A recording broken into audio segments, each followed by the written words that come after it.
Hello anybody and welcome back to Let's Play Donkey Kong Country 2 Diddy's Conquest. I am Mr. Devious, or just Deeb, and in the last episode we finished up Kremquay, we got all the Krem coins and DK coins, and in today's episode we are ascending Crocodile Isle and going to Krazy Kremland. It's gonna be a lot of fun now that we are on the island proper. We're also gonna be getting a lot of new level types because we completely finished up 3 level types in the last world. But before we get to Kremland proper, it appears that they built it on the other side of some Zinger hives. And what are Zinger hives like? Well, they give us a level just to show us what that's like. Now we only have Dixie Kong because, well, in the fight against Kujol, Diddy kind of died. And now he's back to life again. So immediately there's a hook over here, which means immediately there's a secret at the start of this level, which immediately means we don't get to really hear the music for very long. I mean, that's a pretty easy secret. But they're kind of not indicative of what these levels are going to be like.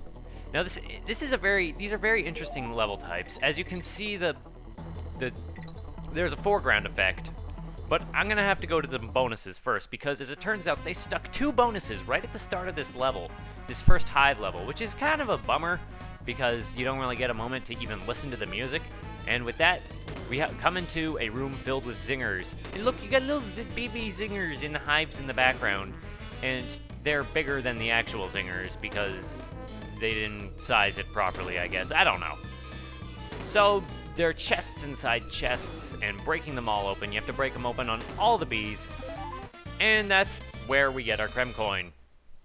The Kremlings really don't want us getting these, it appears, because they're willing to lock them up in an infinite loop of chests, and then from there, throw it into a hive full of zingers. So these are very interesting level types. As you can see, in the foreground there is indeed a foreground effect of honey just kind of drooping down over the screen. One of the easiest Krem coins in the game right there, although it does help teach you, or help you practice this new mechanic, which is climbing honey walls, where if you stay on them for a moment, Dixie Kong will eat it. I'm not sure if Diddy Kong does that or if he just stays in place. I think he just stays in place. So this brings us back to the start of the level, and now we can go into the level proper. And I'm not sure if we got all the DK coins, but it's very possible that we did. So, hive levels. Also, you can kill bees with beetles. How about that? They're mostly filled with zingers and bug-type enemies. There are some Kremlings in these areas, but not many at all. There's like a few. And I guess that makes sense because they wouldn't want to be hanging out on here, but there are a couple that I'm not sure if we'll be seeing in this level, but we'll be seeing eventually. These are very eerie level types otherwise, though. And we got some honey on the ground. You can't move left and right on these. You have to... You have to... That was unnecessary, but I don't care. You have to jump when you're in the little honey pools beneath your feet. And like any other level in the game, or at least most other levels in the game, Hornet Hole type levels, I'm just gonna call them hive type levels, have very good music, and they're it's a very enjoyable track, very ambient, very... I'm not good at describing music terms, so I'm just gonna say I like it, and it's good.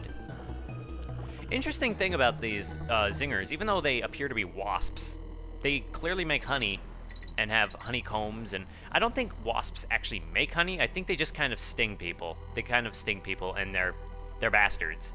So another thing about these levels that you might notice as we proceed through them is that they are very interesting to navigate. They do not really have a set direction of where you're supposed to go. They kind of go up and down and all around. They're kind of like the Bramble levels in that respect, except there's more ground for you to stand on. Now here we have Squitter, who we're going to look around with a little bit, because Squitter is actually extremely useful in this level, and I think that's just where we got Squitter, so maybe I shouldn't be going up here? No, I shouldn't be going up here. Waste of your time, I'm sorry. As you can see, spiders are not affected by honey because they have pinpoint feet, and also they would have to program sticking feet for the animal buddies, and that would just be annoying. But I'm not sure if spiders would get caught in honey. I mean, with their own webbing, their feet are made in such a way that they don't get caught in their own webbing, but honey isn't the same as webbing.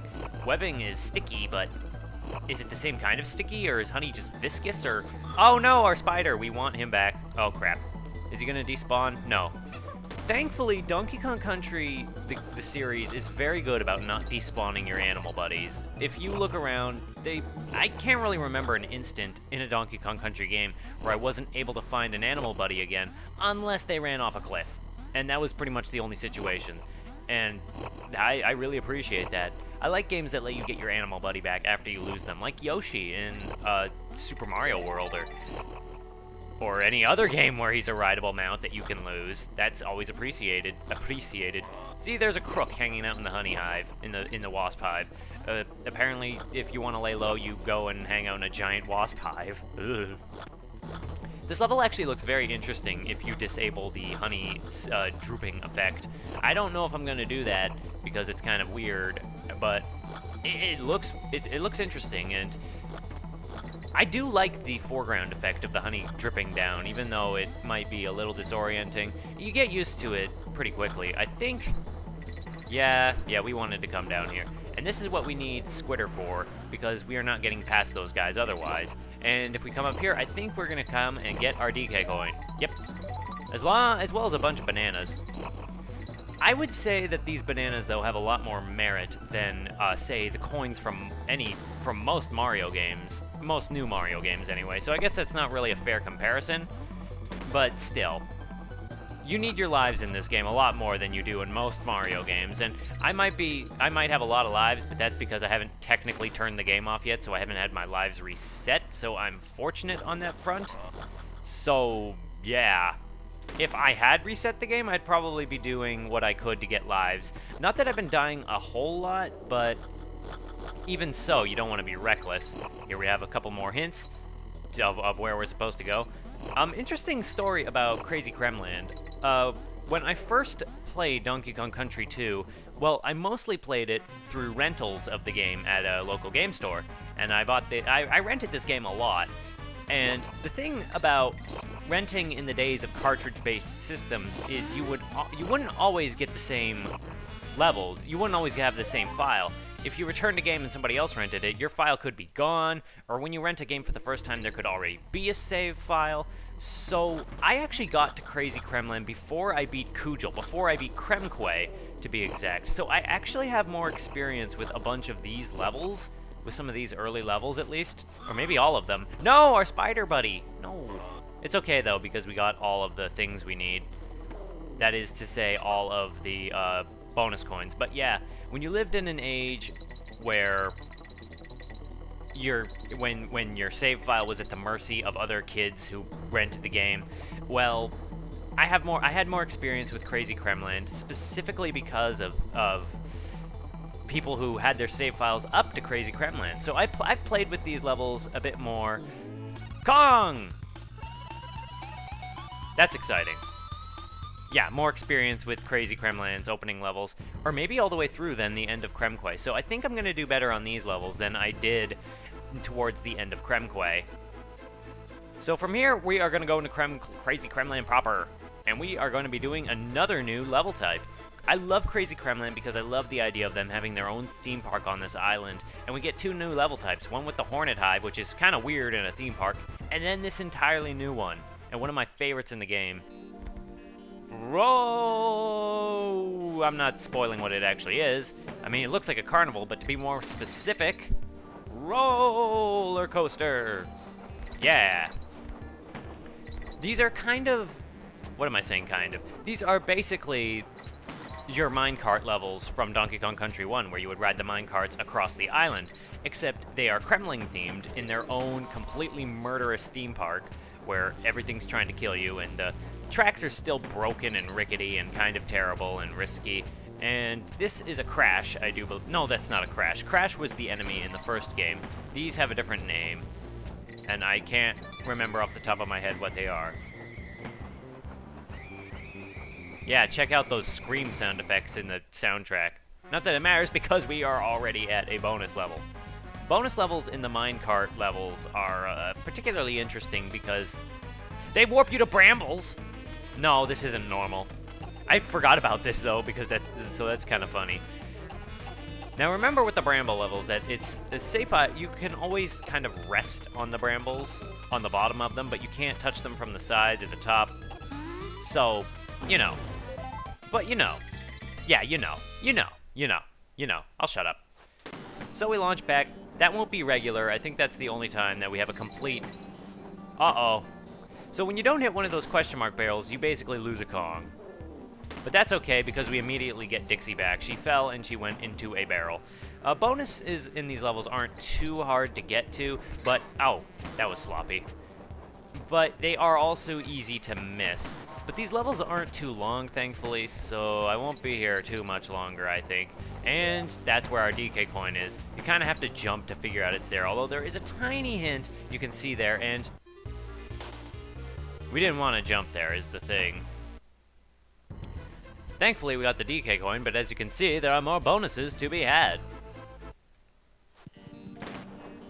Now, the thing is, I had a point here, and I can't remember what it is. Obviously, those X barrels, if you hit them, they will drop the thing in your way, and you'll be sad, and you can just jump and die like that, too. Fun fact about Donkey Kong Country lore is that Donkey Kong Country 2 lore is that apparently Dixie and Diddy had the option to trade all of the bananas on Donkey Kong Island to get Donkey Kong back. But they chose not to after Donkey Kong Country 1, all the effort they went through to get the bananas back. Not that Dixie did anything, but Diddy's not coming to this island alone. So, yeah. So this is another level. This is just basically a really fast level where you gotta time all your jumps, and I really do actually like the bonus levels of the roller coaster levels, so these are a lot of fun.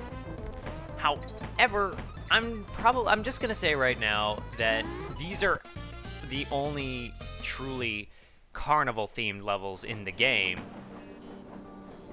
These roller coasters are the only, like, carnival... They're the only Krazy Kremland-themed levels, I would actually say, and I need you... Don't forget you have to hold right when you jump, otherwise you'll just suddenly lose all momentum and die. But now we just need to get to the end of the level, but yeah.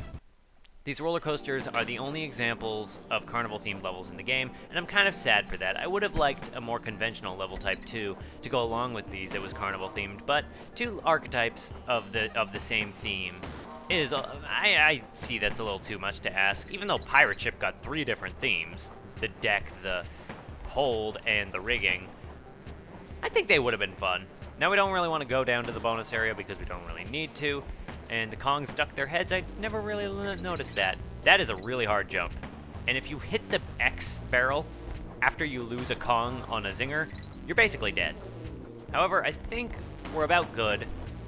And we're about to the end. What I do like about these roller coaster levels is they always have a different gimmick around them. This one having the question mark, the check marks and the X marks, but anyway. We made it to the end of this level. However, without Dixie Kong, we can't get up there. But if you listen closely, you can hear the cry of Dixie Kong. Who is up there? And I'm just gonna fly over here. That sounds bad. Yeah, there's something wrong with my audio right now in this game, but oh well, it'll be fine. In the meantime, let's just finish up this level. And call that that.